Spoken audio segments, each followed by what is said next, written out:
정치맛수다 시작하겠습니다. 오늘은 박수현 더불어민주당 의원, 김종혁 전 국민의힘 최고위원과 함께하겠습니다. 어서 오세요. 안녕하세요. 안녕하세요. 오늘 현안이 굉장히 많기는 한데요. 당사자가 나와 계시기 때문에 국민의힘 상황부터 시작을 하겠습니다. 김종혁 전 최고위원 얘기부터 할 수밖에 없는데요. 국민의힘 당무감사위원회가 당원권 정지 2년의 중징계를 권고했습니다. 당대표와 당원에 대한 모욕적인 표현, 종교 차별적 발언을 했다는 이유입니다. 먼저 최고위원님, 이 정도 결정이 나올 거다 예상을 하셨습니까? 어느 정도 예상을 했습니다. 왜요? 왜냐하면 그 전날 당무감사위원회가 열리기 전에 이호선 위원장이 본인의 그 블로그에다가 뭐라고 써놨냐면 들이받는 손은 돌로 쳐서 죽이겠다. 그 임자도 죽이겠다. 이런 성경 구절을 올려놨어요. 뭐 그게 무슨 얘기인지는 누구든지 다 이해할 수 있는 거잖아요. 한동훈 대표와 저에 대해서 가만 놔두지 않겠다라는 그런 의지를 표시한 거잖아요. 거기다가 또 그 며칠 전에는 그 장해찬 씨가 국민의힘 그 여의도 연구원의 부원장으로 임명이 됐고, 그 다음에 나가서 뭐라고 그랬냐면 한동훈을 고름에 비유하면서 연말까지 짜내겠다. 뭐 이런 표현을 썼어요. 그리고 또 장해찬 씨는 고성국 씨하고 그 유튜브에 나가서 이호선 당무감사위원장이 됐으니까 우리가 쉽게 얘기하면 마음 다 놓게 됐다. 그분이 가만히 있지 않을 거다. 뭐 이런 식의 얘기를 쭉 했거든요. 이런 것들을 다 종합을 해보면, 그리고 김민수, 아주 강성이라는 김민수 최고위원을 그 국민소통특별위원회 위원장으로 임명하고 뭐 이런 등등의 모습을 보면 이른바 장동혁 대표의 지도부가 어떤 식의 방향을 가지고 가려고 하는지 이제 그림이 그려지잖아요. 그런데 제가 좀 이해가 할 수 없는 것은 일단 그쪽에서 저한테 보내온 이것으로 당신을 징계를 해야겠다라는 그 사유 자체가 제가 도저히 이해할 수 없는 내용들이거든요. 뭐 예를 들면 대통령에 대해서 손에다 왕자 쓰고 나오신 분이 기도와 그 성경을 읽고 있다는 게 좀 이해가 안 된다 그랬더니 그것은 대통령의 종교 활동에 대한 모욕이다. 뭐 이렇게 얘기를 하고, 신천지에 대해서도 그 사이비 종교인 신천지가 그렇게 당에 들어오면 어떡하냐 그랬더니 이것은 당원들에 대한 모독이다. 뭐 이런 얘기를 하고 있고, 그다음에 당성 얘기를 당성을 계속 강조하면 도대체 당성이라는 게 뭐냐? 이건 북한 그 군사정권 시절에도 없던 얘기고, 북한 노동당에서 하는 얘기를 왜 우리 당이 하느냐 그랬더니 이것은 당을 겸하한 거다. 뭐 이런 주장이거든요. 그러니까 이런 걸 듣고서 이게 상식적이라고 생각할 사람은 없을 것 같아요. 그래서 거기에 대한 답을 다 써 보냈는데 이호선 당무감사위원장은 그걸 읽어보지도 않은 것 같아요. 왜냐하면 원래대로 하자면 우리가 이렇게 이런 거에서 얘기를 했고, 그 상대방은 이렇게 해명을 해왔는데 우리가 보기엔 이렇게 문제가 있다라는 건데, 그 뒷부분은 아예 없잖아요. 어저께 발표하는 거 보면 그냥 본인들이 주장하는 것만 있어요. 그래서 당무감사 2년 동안의 중징계, 2년의 중징계를 내렸는데, 저는 제가 할 수 있는 일들을 할 겁니다. 저거는 이제 일단은 검사의 그 구형과 같은 거잖아요. 윤리위가 아직 없어요. 그래서 윤리위가 결성되면 거기서 이제 결정이 될 텐데, 만약에 윤리위도 비슷한 결정을 내리면 곧바로 저는 법적 대응에 나설 것이고요. 가처분 신청을 당장 이렇게 내게 되겠죠. 그리고 그 이전에 윤리위가 결성되기 전이라도 저는 이호선 당무감사위원장을 전혀 인정할 수 없거든요. 저분은 부정선거를 주장하고, 그다음에 계몽령 비상계엄이 정당한 거라고 얘기하는 분이니까 국민의힘의 당무감사위원장뿐만 아니라 교수의 자격도 없다고 생각합니다. 학생들을 헌정질서를 부인하는 사람이 어떻게 헌법학 학자가 될 수 있습니까? 그래서 저는 제가 할 수 있는 그런 정치적인 그런 대응, 이것들은 윤리위가 결성되기 전이라도 계속 해나갈 예정입니다.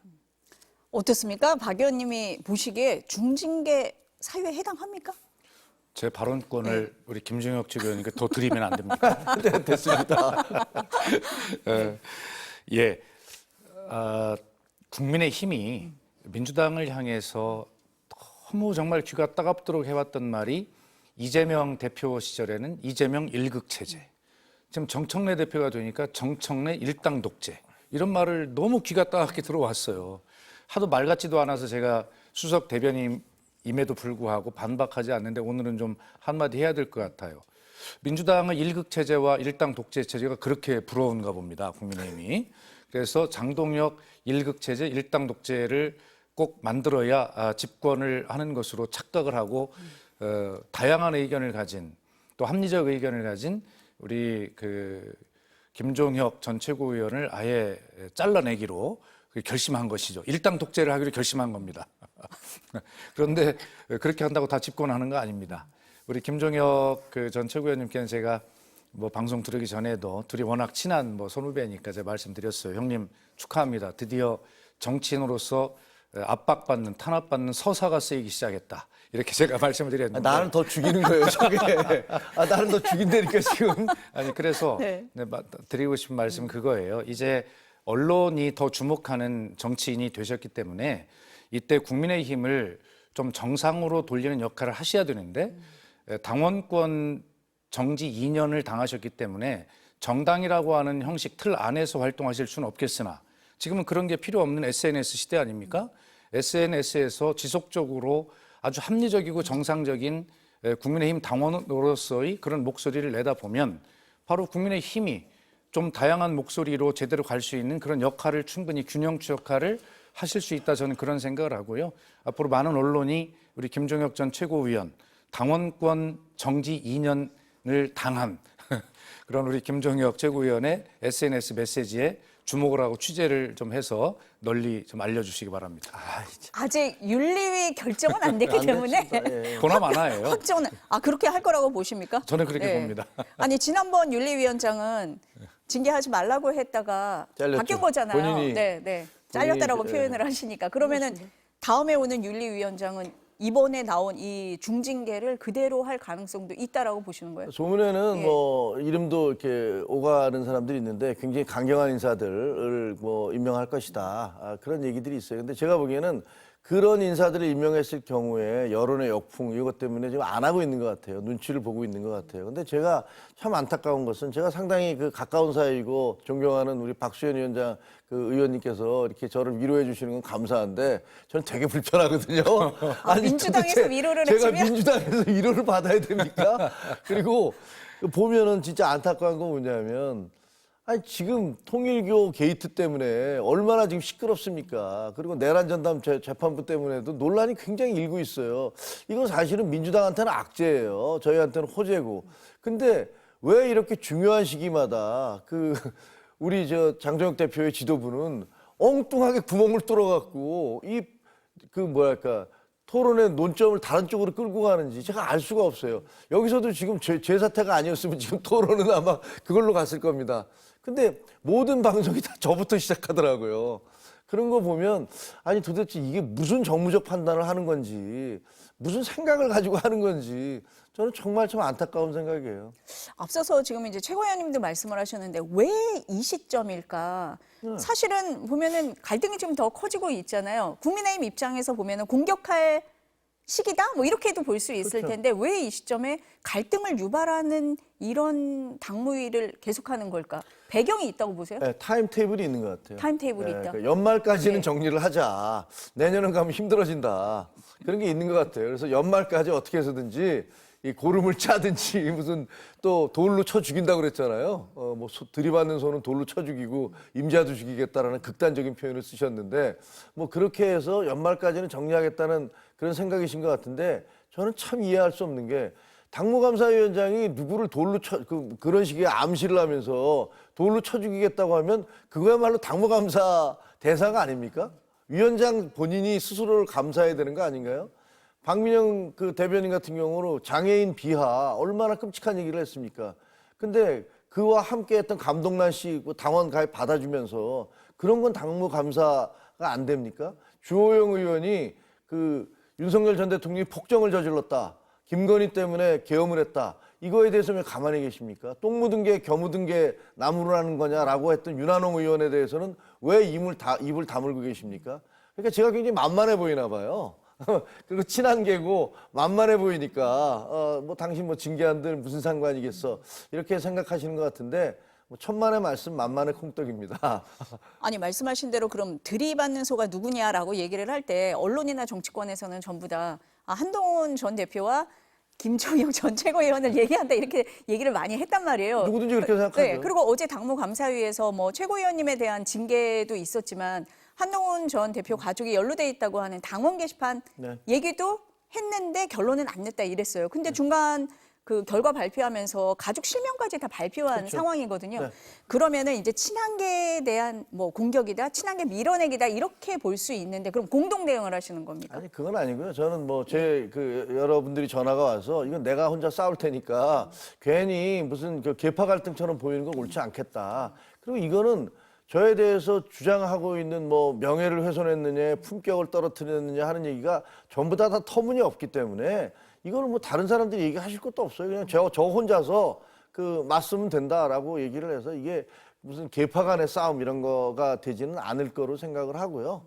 저는 제가 취할 수 있는 그런 다양한 방법으로 이것이 부당하다는 사실을 알려나가겠습니다. 제가 뭐 페북에는 그쪽에서 그 질문서 온 것과 제가 답한 내용까지 다 올려놨거든요. 그래서 그거 보시면 도대체 뭐 때문에 징계해야 된다고 주장하는지 그리고 거기에 대해서 제가 뭐라고 답했는지 다 국민들이 보실 수 있을 겁니다. 왜냐하면 당무감사위원들이 다 비공개예요. 그래서 저는 어떤 사람이 무슨 논의를 거쳐서 저에 대해서 징계를 내렸는지 저는 몰라요. 아니 이거 재판은 공개적으로 공개 재판이 대한민국의 원칙 아닙니까? 이렇게 자기들끼리 모여서 무슨 논의를 했는지도 모르는 채 저에 대해서 징계를 내리는 걸 받아들일 수가 없고요. 그래서 그 내용을 다 공개를 해놨으니까 읽어보시고 국민들께서 판단하실 거라고 봅니다. 박 의원님은 어떻게 보세요? 당무감사위, 국민의힘 당무감사위 왜 이 시점에 어떤 속들이 있다고 보세요? 그러니까 그게 마치 제 잘못인 것 같습니다. 왜 그러냐면 네. 제가 지속적으로 수석 대변인으로서 민주당의 향후 로드맵을 발표를 해왔거든요. 올해 연내까지 이 청산과 개혁을 큰 줄거리를 마무리하고 내년부터는 민생에 집중하겠다. 이렇게 계속 발표를 해왔고 민주당은 사실 그런 로드맵으로 있거든요.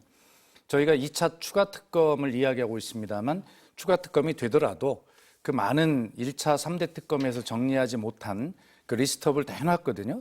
근데 그중에서 그걸 전부 다 하는 게 아니라 국민께서 보시기에 저건 꼭 밝혀져야 되겠다라고 하는 것만 아주 소수로 선별해서 집중해서 특검에 맡겨놓고 당 지도부의 모든 메시지는 이제 민생으로 올인하겠다. 그러니 국민 여러분 너무 피로감 느끼시지 않으셔도 좋겠다라는 메시지를 계속 내왔어요. 그러니까 저희가 이제 민생으로 가면 어떻게 하지? 지방선거 이게 힘도 겨뤄보지 못하고 지겠는데? 라고 하는 이제 생각을 장동혁 대표가 했겠죠. 그래서 이제 우리 김종혁 전 최고위원을 연내에 정리해야 되겠다 이런 생각을 하게 됐는데 그렇다고 본다면 결과적으로 제 잘못인 것 같다는 생각이. 장동혁 대표의 로드맵이다. 예. 아버지 왜 듣는데 얄밉지? 아마 이제 그런 것이고 아니 대체로 그런 분석이 맞을 수 있어요. 가서 내년 연초부터는 이제 바로 지방선거 모드로 들어가기 때문에 당내 여러 가지 정비를 이제 해야 된다는 생각을 누군지 할 거 아니겠습니까?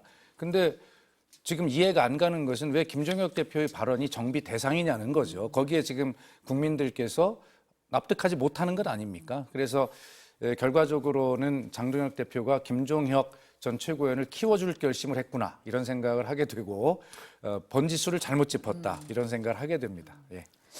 근데 한동훈 전 대표 뭐 친한계를 계속 공격하고 있는 장해찬 전 최고위원이 여의도연구원 부원장에 임명이 됐잖아요. 네. 한동훈 전 대표 뭐 친한계를 겨냥해서 고름을 짜야 된다 뭐 이런 표현까지 했고 또 앞서서 말씀하신 공개적으로 계엄에 찬성하고 탄핵에 반대했던 김민수 최고는 국민 소통위원장이 됐고 지금 이걸 보면 아까 뭐 장동혁 대표의 로드맵이 있다고 했는데 그 의원들한테 그런 얘기 했다면서요. 나 내년 1월부터는 노선 변경한다라고 얘기를 했다는데. 근데 그게 이제 이른바 한동훈과 친한계를 정리하거나 잘라내고 고름을 짜내고 돌로 쳐 죽이는지 어떻게 할지 모르겠지만 그러고 나서는 이제 중도층에 제가 이제 여러분 곁으로 가겠습니다. 이렇게 하시겠다는 얘기 같아요.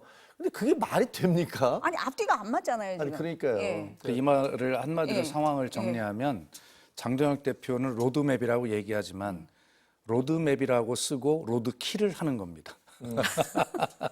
그러면은 의원님 보시기에는 장 대표가 내년 1월에 노선 변경을 하기는 쉽지 않다 이렇게 보시는 겁니까? 아이, 그렇게 어떻게 예. 사람이 180도 바뀌어야 되는데 그게 가능하겠어요? 지금까지 걸어온 길을 갑자기 180도로 바꾸려면 지금까지 해온 저에 대해서 반성합니다. 잘못했습니다. 라고 반대로 가야 될 거 아닙니까? 그냥 가다가 뜬금없이 반대로 가나요? 그럴 수는 없죠. 아니 그럴 수 있긴 해요. 왜냐하면 장동혁 대표가 친한계로서 18명 그 계엄 그 비상계엄 해제 요구를 찬성했다가 그 며칠 뒤에 다시 탄핵 반대를 하면서 그 지도부를 붕괴시켰고 그다음에 계몽령이 신에 계시다 뭐 이렇게 얘기한 거 보니까 완전히 달라졌잖아요. 그러니까 사람은 그렇게 달라질 수도 있는 아, 겁니다. 그렇죠. 180도 달라진 측면이 있으니까 또 달라질 수 있겠는데 그거는 뭐 한 당의 대표로서 할 일은 아니고요. 아마 저는 이런 생각을 해봤어요. 왜 장동혁 대표가 저럴까? 저도 개인적으로 잘 알고 장동혁 대표를 알아왔던 모든 정치인들이 정말 이해가 안 된다. 다 이런 얘기거든요. 그런데 이 대표가 되는 과정에서 보면 후발 주자였지 않습니까? 네. 당대표가 될 가능성이 없는. 근데 그런 것을 판을 뒤집어 엎으려면 특단의 대책이 전략이 필요한데 그 특단의 대책이 바로 아스팔트로 가까이 가는 거였어요. 극우 어떤 형태를 띠는. 그래서 이제 성공을 했지 않습니까? 그랬을 때까지도 사람들은 장 대표가 그런 전당대회 탄력이 약 한 달 정도나 이 정도 가겠지만 그래서 당 내부를 정비하고 이제 본래 장동혁의 성품대로 뭐 그렇게 돌아오겠다 예상을 했는데 전혀 그렇지 않고 드디어 윤석열 면회까지 가버렸어요. 이제 돌아올 수 없는 강을 건넌 겁니다. 그것이. 그런데 돌아보면 이런 거예요. 장동혁 대표가 1.5선으로 당 대표를 거머쥐었어요. 당내 기반이 취약하지요. 자, 돌아보면 국민의힘의 의원 구성상 영남 의원들이 굉장히 많단 말이에요. 충청 출신이지만 충청 국민의힘 의원이 거의 없어요. 있다 하더라도 자기보다 훨씬 다선 의원들입니다. 그렇기 때문에 당 내에서는 국회의원들이 자기 자신을 지지해줄 의원 기반이 전혀 없다고 봐도 과언이 아니에요. 그렇다면 당 대표로서 지도력, 힘을 발휘하려면 뭔가 기반이 있어야 하는데 그것이 뭐냐면 당 내에 없으니 당 외에서 찾을 수밖에 없는 것입니다. 당 외를 가보면 뭐가 있어요? 그거 아스팔트밖에 없는 것이요? 윤어게인밖에 없는데요. 그렇기 때문에 그런 어떤 국민의힘의 어떤 권력 구조, 내부의 구조가 장동혁 대표를 외부에 의지할 수밖에 없는 그런 구도로 만들 것이고 곧 내년 지방선거를 치러야 되는데 내년 지방선거를 치러서 이길 가능성이 전혀 없어 보이잖아요. 현재로서는. 그럼 어차피 쫓겨나는 거예요. 장동혁 대표는. 그렇다면 결과적으로 이렇게 쫓겨나나 저렇게 쫓겨나나 마찬가지인데 결과적으로는 외부의 지지 세력을 탄탄히 해서 한번 일합을 겨뤄보겠다라고 하는 이런 나름대로의 생존 전략입니다. 그러나 결과적으로는 본인도 죽고 당도 죽이는 그런 외통수인 전략에 지금 닥쳐 있다. 저는 그렇게 분석합니다. 어제 이제 김 최고위원에 대해서 그 중징계가 나오니까 기자들이 오늘 많이 물어봤거든요. 그랬더니 장동혁 대표가 외부에 있는 적 50명보다 내부에 있는 적 1명이 더 무섭다. 그렇죠. 엄정 처리한다. 뭐 이렇게 얘기를 했더라고요. 네, 예. 뭐 저에 대해서 하는 예. 얘기 같아요. 네. 뭐 저는 뭐 개인적으로 사실 장동혁 대표하고는 뭐 개인적인 친분도 있고 그런데 제가 정치 기자 생활을 하다가 이제 정치판에 들어와서 이렇게 생각하는 거는 정치라는 무대에 가장 두 개의 중요한 가치가 하나는 공적 가치, 공익 그리고 하나는 권력이에요. 왜냐하면 공익이라는 것을 나라가 어떻게 간다라든가 어떤 커뮤니티, 우리 조직이 어떻게 움직인다라든가 이런 걸 하기 위해서 권력이 필요한 거거든요. 그러니까 권력과 공익은 공적 가치는 두 개가 떨어뜨려 놓을 수 없는 것인데 또 상호 간에 약간의 대립되는 측면도 있고 해요.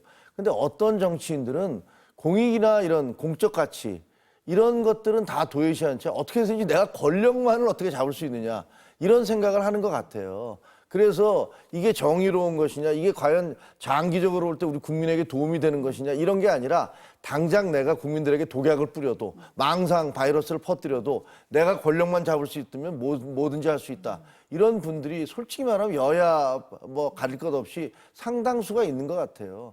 저는 장동혁 대표가 길게 보고 긴 호흡에서 정치를 하기 바랍니다. 당장 눈앞에 보이는 예를 들면 내가 그냥 그 강성, 극우라고 하는 분들, 윤어게인 세력 이런 사람들 없으면 나는 못 사니까 이 사람들에게 의존해서 갈 수밖에 없다. 그런 것에 의존해서 만들어진 권력이라는 게 얼마나 지속 가능성이 있을까 이런 부분도 이제 정말 스스로 좀 생각해 보셔야 되고요. 그래서 저는 뭐 개인적으로 좀 안타까운 부분이 있어요. 장동혁 대표에 대해서 아주 굉장히 복잡한 생각이 있습니다.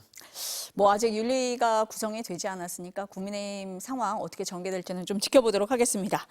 내란 전담 재판부 얘기로 좀 넘어가 보겠습니다. 민주당이 어제 의원총회를 열고 내란 전담 재판부 설치법 수정안을 마련을 했습니다. 정청래 대표 발언부터 들어보시겠습니다. 내란 전담 재판부 설치법이 어제 의총을 통해 대략 윤곽을 잡았습니다. 아주 세세한 미세 조정이 좀 남아있기는 합니다만 당론으로 추진하겠습니다.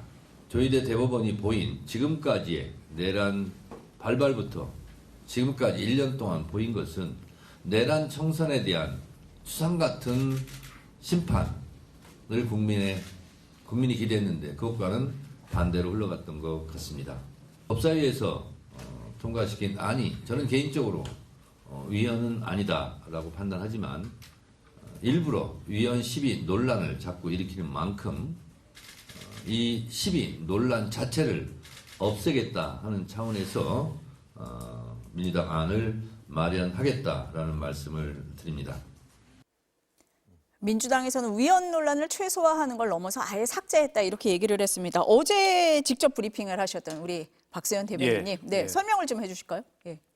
그러니까 이게 우리 김종혁 최고위원은 이 내란 전담 재판부가 필요 없다라는 취지로 이제 말씀하실 텐데 저희는 이것이 꼭 필요하다는 입장에 왜 필요하냐?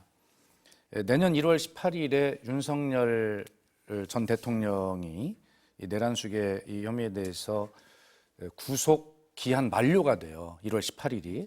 자, 그런데 지기현 재판장이 또 지금 이 사법부가 이 윤석열에 대한 1심 재판을 12월 내에 끝내겠다라고 할 때는 내년 1월 18일에 윤석열이 풀려날 가능성이 없으니까 그때는 내란 전담 재판부를 하자는 데 대한 명분이 없었어요. 그래서 저희들도 추진을 안 한 것이거든요.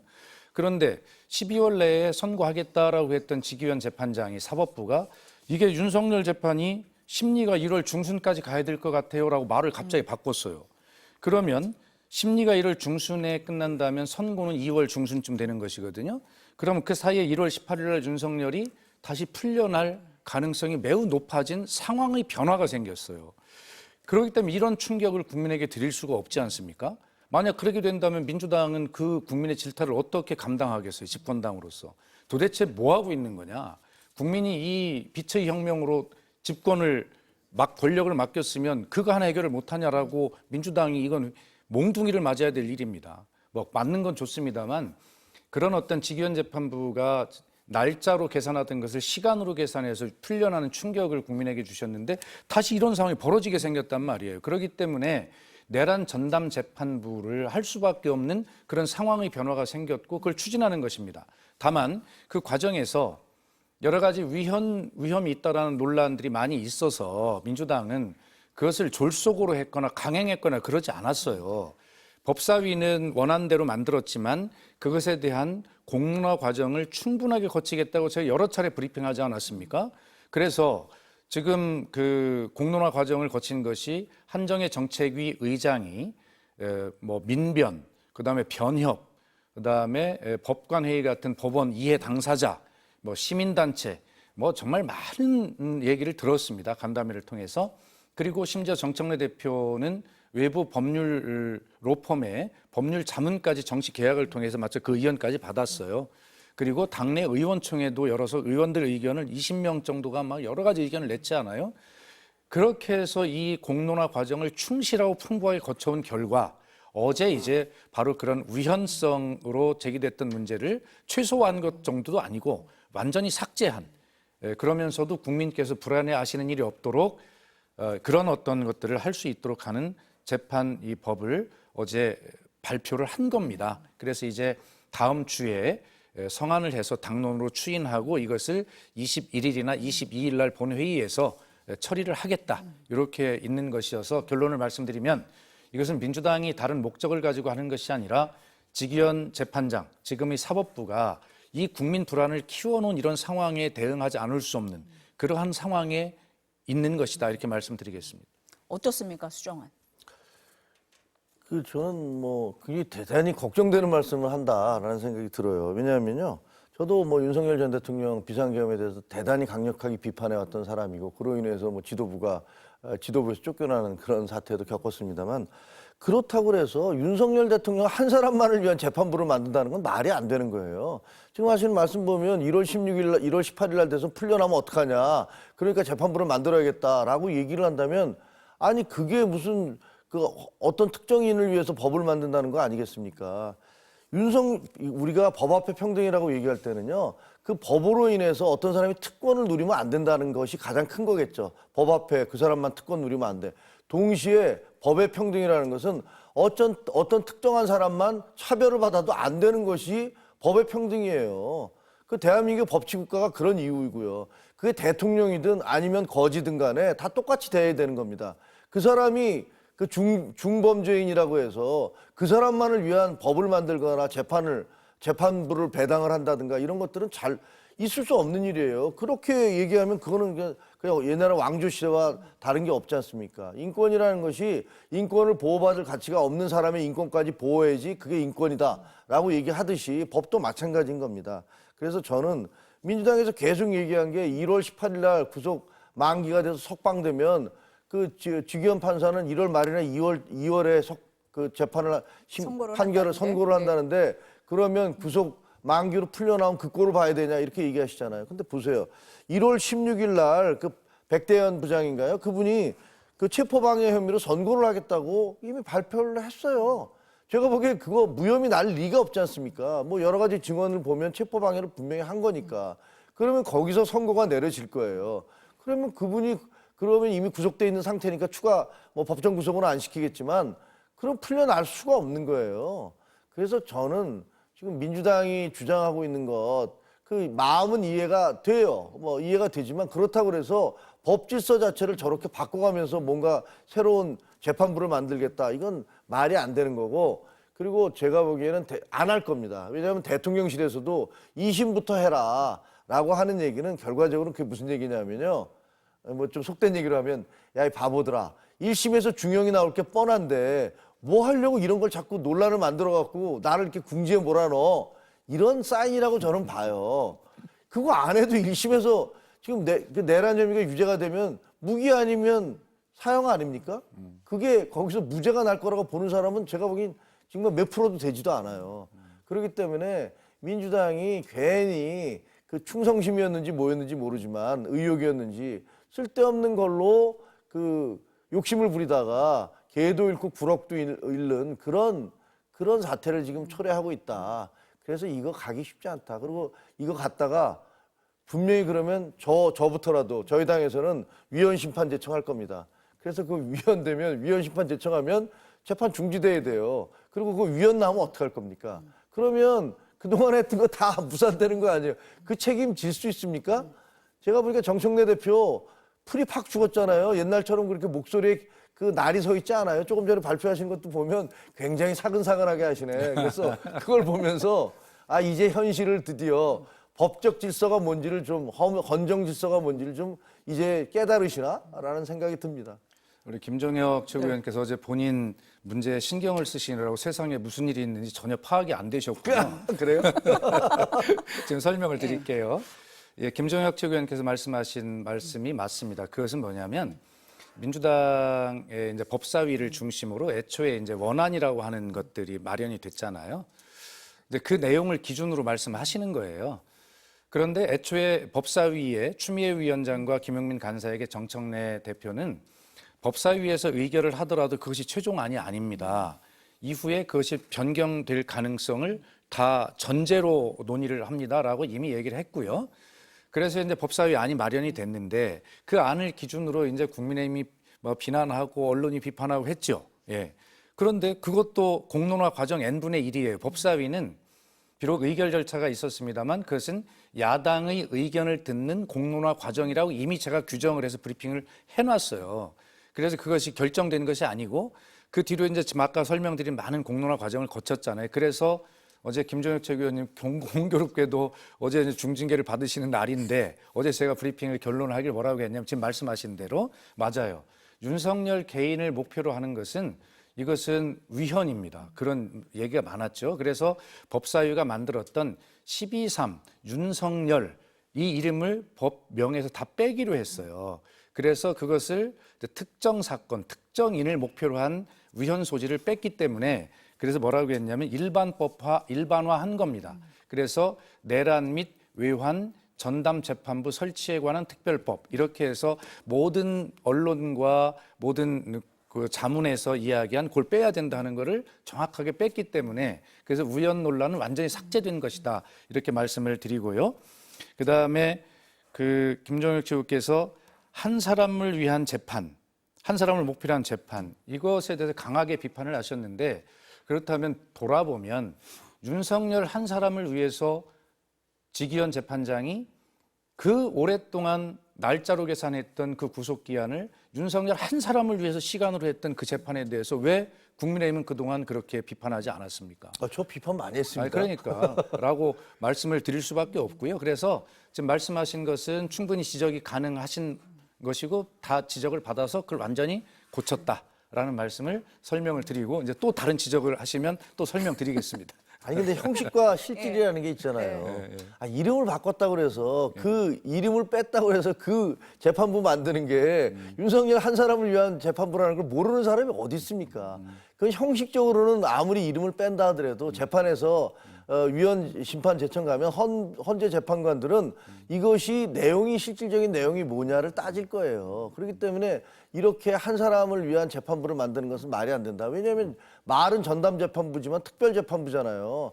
무슨 내란이 계속 벌어지는 것도 아니고 비상계엄이 수시로 이루어지는 것도 아니기 때문에 그래서 제가 보기에는 이건 너무 명백한 헌법학자들이나 법률가들 얘기 들어보면 이거는 거의 이론의 여지 없이 위헌이다라고 얘기하고 있기 때문에 제가 보기엔 민주당에서 아마 다른 탈출구를 타실 거라고 저는 500원 겁니다. 아니 지금 이제 보니까 네. 우리 김종혁 전 최고위원께서 이제 아까 위헌이라고 지적하신 거 하나 법 명칭 네. 이것에 관해서는 이제 파악을 하시고 말씀하셨는데 제가 설명이 됐고 나머지는 파악이 안 되신 것 같은데 그렇다면 제가 설명을 하나씩 짧게 드릴게요. 두 번째 얘기하는 것이 왜 1심부터 하는 문제 있었잖아요. 그걸 2심부터 하는 것인데요.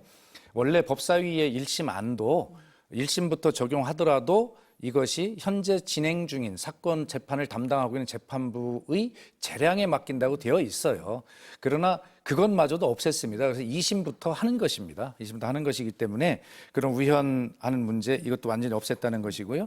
그다음에 이제 후보 그 추천위원회 있잖아요. 거기에 법무부 장관이 들어가는 문제가 지적이 됐잖아요. 그래서 외부 인사는 완전히 다 뺐습니다. 이것도. 그래서 법관들, 법원 내부에서 알아서 하도록. 그래서 헌법에도 나와 있는 뭐 그게 정확하게 그렇게 만들어서 했다는 말씀 드리고요. 그다음에 이제 사면 제한이라는 게 있지 않습니까? 이 내란 외환 이 범에 대해서는 대통령의 사면권도 국회의 동의를 받아야 한다.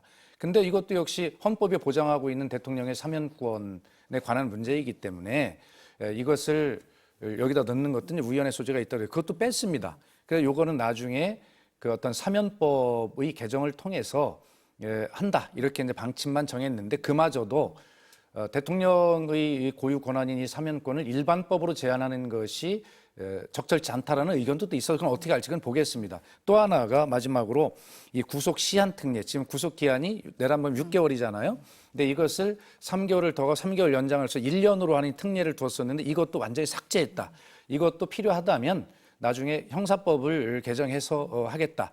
그래서 지금 국민의힘에서 지적했던 위헌이라고 하는 이 문제를 국민의힘의 말씀을 충실하게 들어서 저희가 완전히 삭제했으니까 그런 걱정을 하지 않으셔도 되겠다. 이렇게 말씀드립니다. 딱 한마디만 드리면 네. 그 몇 달간 이렇게 나라를 왕창 뒤집어 놓고 그다음에 위헌 소지가 있어서 차 떼고 포 떼고 모든 거 다 떼고 이런 누더기 법안을 도대체 왜 하는 겁니까? 그거 안 해도 제가 보기엔 정상적인 법질서에 의해서 재판은 진행될 것이고 그리고 윤석열 전 대통령에 대한 어떤 법적 그런 선고는 내려질 것입니다. 그런데 도대체 이런 법안을 왜 만드는지 이렇게 위헌 논란이 있고 뭐 이것도 빼고 저것도 빼고 죄송합니다. 이건 아니고 저것도 아니고 뭐 알겠습니다. 그러니까 뭐 추진하시는 건 다수당이니까 자유신데 참 답답합니다. 아니 그러니까 우리 국민이 세상에 이 다 동영상처럼 본 그날 밤을 다 기억하고 있는데 그런 내란범을 시간으로 계산해서 석방될 것이라고는 누가 예상했습니까? 그러나 그런 일이 일어났어요. 그래서 저희는 그런 생각을 했어요. 설사 지기현 재판장이 날짜로 구속기한을 계산하는 거는 내가 아무리 생각해도 이건 불공정해, 시간으로 해야 돼, 그게 더 정확해 라고 했다 하더라도 왜 그것이 적용이 되는 것이 왜 윤석열이라고 하는 전직 대통령 그 엄청난 권력을 가진 그 사람에게 적용이 돼야 됩니까? 정말 저희들처럼도 아니네요. 정말 힘없는 그런 국민들, 민초들에게 그런 것을 적용해가지고 그 민초의 인권을 보장하고 이랬다면 사법부가 얼마나 신뢰가 있겠어요. 그러나 지금 김정욱 대표님 정말 죄송하지만 믿을 수 없는 일이 지금 이 사법부처에서 일어났고 그 사법부가 지금 윤석열 재판을 하고 있는 것이에요. 그렇기 때문에 그런 한번 자라보고 놀란 가슴 소뚜껑 보고도 놀란다는 말이 있듯이 그게 거꾸로인지는 모르겠습니다만 하여튼 저희들은 그런 경험이 있기 때문에 만사부려 튼튼이라고 지금 말씀하신 그런 저희가 비난과 이런 것들을 받으면서도 이런 걸 하지 않을 수 없다라고 하는 것을 이해를 해 주셨으면 좋겠습니다. 저희도 힘듭니다. 내부적으로는 지지자들에게 지금 말씀하신 대로 그런 법 만들려고 지금 우리가 응원봉 들은 줄 아느냐라고 이렇게 지금 혼을 나고 있는데 현실적 조건이 또 있어요. 제약이. 이걸 이렇게 수정안을 할 수밖에 없는 게 지금 조국 혁신당이 이에 대해서 이제 우현 염려를 하고 있잖아요. 근데 이 필리버스터를 국민의힘이 계속 하고 있는 입장에서 필리버스터를 종료시키려면 조국 혁신당과 협조가 필요하거든요. 그렇기 때문에 이런 수정안을 만들지 않으면 안 돼요. 또 국회의장님께서도요. 국회의장님은 민주당 출신이긴 하지만 중립적인 국회의장입니다. 다 역사에 남죠. 그렇기 때문에 위헌 소지가 있는 법안을 상정해 주신다고 보장할 수가 없어요. 그렇기 때문에 국회의장님께도 부담을 드리지 않으려면 또 조국 혁신당과 2인 삼각처럼 조국 대표가 이야기했더라고요. 그렇게 이 문제를 대응하려면 이런 수정안을 낼 수밖에 없다라는 말씀도 왜 그거밖에 못 만드냐라고 하는 우리 그 당원 동지 여러분들께도 그 설명을 이렇게 한번 드려봅니다. 네. 그러니까 내란 전담 재판부가 왜 필요한지에 대해서 한번 생각을 해보면 이런 과정을 좀 이해를 할 것이다. 네, 그렇습니다. 네, 그렇게 이해를 하겠습니다. 네. 같은 법안을 놓고 두 분이 완전히 다르게 해석을 하고 계신데 그런 게 또 하나가 있습니다. 통일교 의혹 특검도 마찬가지입니다. 민주당은 절대 수용 불가다 이렇게 분명하게 선을 그었는데 국민의힘 송원석 원내대표와 개혁신당 천하람 원내대표가 오늘 만나서 통일교 특검 추진을 논의했습니다. 들어보시겠습니다. 통일교 사건은 특정 종교와 정치권이 금전, 향응 제공 등으로 위법하게 유착된 사건입니다. 이러한 정치와 종교의 유착은 국정 운영의 공정성과 민주주의의 근간을 심각하게 훼손할 수 있고 따라서 여야를 가리지 않는 엄정한 수사가 필요합니다. 특검이 반드시 필요한 이유입니다. 통일교 관련 의혹이 없는 야당이 특검을 추천해야 합니다. 통일교 측에 어떠한 거론도 없는 통일교로부터 자유로운 원내 야당은 개혁신당이 유일합니다. 통일교 윤영호 전 본부장의 증언과 언론 보도를 종합해보면 통일교에서는 정권의 핵심 인사들을 선별적으로 접촉하면서 영향력의 사설을 구축하고 최종적으로는 이재명 대통령에게 이어지는 접근 루트를 확보하려 했던 것으로 추측됩니다. 이재명 정권 핵심부가 얽혀있는 통일교 게이트를 국민 앞에 명명백백히 밝히기 위해서는 독립성과 강제수사권을 가진 특검 외에는 다른 방법이 없습니다. 오랜만에 국민의힘과 개혁신당이 연대를 하는 것 같습니다. 어떻게 전개될 걸로 보세요? 아니 그 저거는요. 네. 그러니까 뭐 다수당이 민주당이니까 계속 반대하면 쉽지 않겠죠. 근데 국민들의 입장에서 보면 안 할 아무런 그 근거가 없어요. 아시다시피 이 그 통일교 게이트 이것은 그 통일교라는 뭐 이단인이 사이비 소리를 듣는 거대 집단이 그 막강한 금력과 그리고 신도들을 동원해서 어디다가 뭐 입당을 시켜주겠다는 이런 식으로 해서 여야 정치권 모두를 쥐고 흔들려고 했던 그야말로 스캔들입니다. 그리고 1호부터 금품을 받았다고 얘기하는 사람들이 권성동 의원은 이미 구속돼 있고 그다음에 야당 의원들 이름도 막 나오고 있잖아요. 중요 정치인이 나오고 있고 지금 장관 이름까지도 막 나와서 전재수 의원 같은 경우는 장관을 그만뒀고 그다음에 그 정동영 장관 이름도 나왔고 국정원장 이름까지 거론되고 있어요. 심지어는 이재명 대통령이 당시에 대표 시절에 한학자를 만났느냐 안 만났느냐를 가지고서도 의혹이 제기되고 있어요. 아니 이렇게 여야 모두를 막론하고서 관계가 있고 그리고 그 권력 그 핵심에 있는 사람들이 다 관계가 있는데 이런 수사야말로 특검을 하도록 돼 있는 원칙에 딱 맞는 수사잖아요. 근데 이것을 항상 우리는 검찰을 못 믿어. 정치 검찰이야. 그러니까 검찰 맡기지 말고 특검해야 돼. 라고 계속 주장해왔던 민주당이 이번에는 왜 그렇게 경찰을 믿기 시작했는지 이거 경찰에 맡겨서 빨리 하고 있으니까 더 이상 얘기하지 말고 결과 나오면 보자고 이렇게 얘기하고 있습니다. 국민들은요. 검찰 못 믿었겠지만 경찰도 못 믿어요. 아니, 경찰의 인사권을 누가 쥐고 있습니까? 행안부 장관과 대통령실이 다 갖고 있는데 거기서 자기 인사권 쥐고 있는 사람들에 대해서 기자들이 자기 편집국장과 자기 그 사장에 대해서 기사 쓰기 쉽습니까? 그렇게 쉽지 않습니다. 이 세상은 그게 원칙이에요. 그게 꼭 그 사람들이 나빠서가 아니고 그러니까 제도적으로 그렇게 고민하지 않도록 특검으로 넘기자. 그것도 그냥 우리가 민주당이 주장하듯이 야 니들 관련 있으니까 니들 빠지고 우리끼리 특검 임명할래. 이거 아니잖아요. 여야가 같이 제3자 특검을 하자는 건데 이걸 왜 안 합니까? 어떻습니까? 예. 지금 이제 국민의힘에서는 민주당은 제2 추가 종합특검을 하자고 하면서 이건 왜 안 하냐. 뭐 이렇게 지금 얘기를 하잖아요. 그렇죠. 이 사안이 달라요. 이 3대 특검이 지금 열심히 달려왔습니다만 국민의힘의 옹호와 그다음에 그 관련자들의 비협조 이런 윤석열 대통령은 특검 출석도 10번이나 불응해서 그 난리를 피웠잖아요. 그리고 자기 재판에도 13번이나 출석하지 않았어요. 그러니까 지금 이게 연내에 끝나지 않는 거거든요. 그러면서도 시간도 늘어졌고 그리고 내용도 밝혀진 게 아주 극히 일부분이에요. 그래서 저희 당에서 이 3대 특검이 밝혀내지 못한 의혹 리스트를 만들었는데 그게 10장도 넘어요, 이게.